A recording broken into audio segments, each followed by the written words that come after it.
আমি না ভোটের বিধান ব্যাপক জনসমর্থন আছে এবং আমাদের প্রচেষ্টায় কিন্তু এটা যুক্ত হয়েছিল আমাদের আরপিওতে 2007 সালে। তো এই এটা ব্যাপক জনসমর্থন আছে, এটা ফিরে আসার সম্ভাবনা অতি উজ্জ্বল বলে আমি বলবো, যদিও আমরা এখনো চূড়ান্ত সিদ্ধান্ত নেইনি। আর আমি আশা করি একটা অংশগ্রহণমূলক নির্বাচন হবে।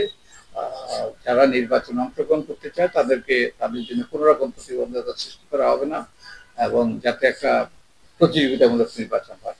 এটার পরীক্ষার এখনো প্রশ্ন দেওয়া হয়নি, তাই উত্তর দেওয়াটা দুরূহ।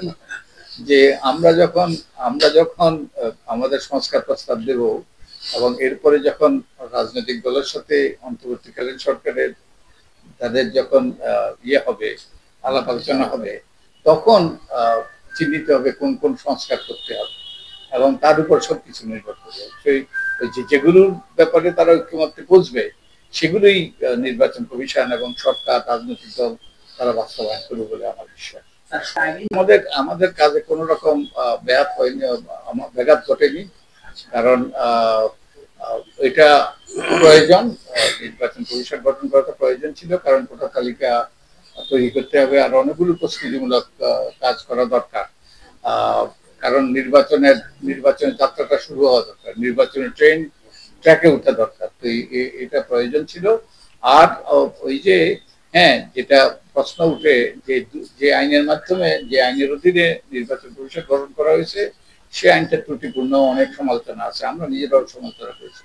তবে একটা আইন যদি ত্রুটিপূর্ণ হয়, কিন্তু আইনের অধীনে যদি একটা নিরপেক্ষ ব্যক্তিদেরকে নিয়ে, সম্মানিত ব্যক্তিদেরকে নিয়ে যদি একটা অনুসন্ধান কমিটি করতে হয়, তো এই সম্মানিত ব্যক্তিদেরকেই তারা নিয়োগের জন্য। তো আমি বিশ্বাস করি তারা তাই ঘটেছে। একটা দুর্বল আইনের মাধ্যমেও সঠিক ব্যক্তিদেরকে নিয়ে নির্বাচন কমিশন গঠন করা সম্ভব। তো আমি আশা তো করছি একটা সুষ্ঠু নিরপেক্ষ নির্বাচন নিশ্চিত হবে। আমাদের অন্তর্বর্তীকালীন সরকারের প্রধান তিনি একটা সময়সীমা এর মধ্যে ঘোষণা করেছেন। আমি আশা করি সেই সময়সীমা অনুযায়ী একটা সুষ্ঠু, নিরপেক্ষ এবং প্রতিযোগিতামূলক অংশগ্রহণমূলক নির্বাচন নিশ্চিত হবে, যার মাধ্যমে আমরা যারা রক্ত দিয়েছে, প্রাণ দিয়েছে, যেটা শুরু হয়েছে বহুলাংশে আবু সাঈদের আত্মত্যাগ থেকে, তাদের রক্তের ঋণ শোধ করার আমাদের সুযোগ সৃষ্টি হবে। একই সাথে আমি রংপুরবাসীকে ধন্যবাদ জ্ঞাপন করি। আবু সাঈদ আবু সাঈদ তার আত্মত্যাগের মাধ্যমে সেই আমাদের যেই বর্ষাকালীন বিপ্লব অনেকে বলে, এই বর্ষাকালীন বিপ্লবটাকে পূর্ণ মাত্রায়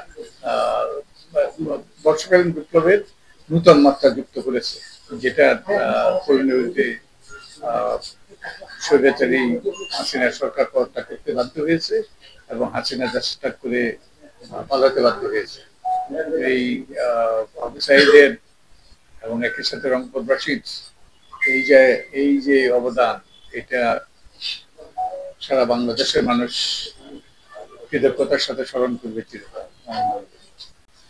আমাদের কমিশনের দায়িত্ব অত্যন্ত সীমিত, তাই আমাদের দৃষ্টি সামান্য একটু জায়গা প্রসারিত হয়। আমাদের যে বিষয়গুলো সম্পর্কে আমরা অবগত আছি অত্যন্ত সীমিত, কিন্তু প্রধান উপদেষ্টা তিনি সব বিষয়ে অবগত আছেন। তো সবকিছু বিবেচনা নিয়ে তিনি সেই সিদ্ধান্ত দিয়েছেন। তো আমি আশা করব যে এটা সঠিক সিদ্ধান্ত এবং আমরা সর্বতভাবে চেষ্টা করব যাতে এই সময়সীমা যে তিনি ঘোষণা করেছেন এর মধ্যে সুষ্ঠু, নিরপেক্ষ এবং অংশগ্রহণমূলক নির্বাচন নিশ্চিত। আমরা আমাদের কাজ করব, কিন্তু এই সিদ্ধান্তটা ওনার অবস্থান থেকে উনি দিতে পারেন। আমার অবস্থান থেকে আমরা এই সম্পর্কে আমাদের মতামত প্রদর্শন করাটা সমীচীন নয়, কারণ আমাদের কাছে সকল তথ্য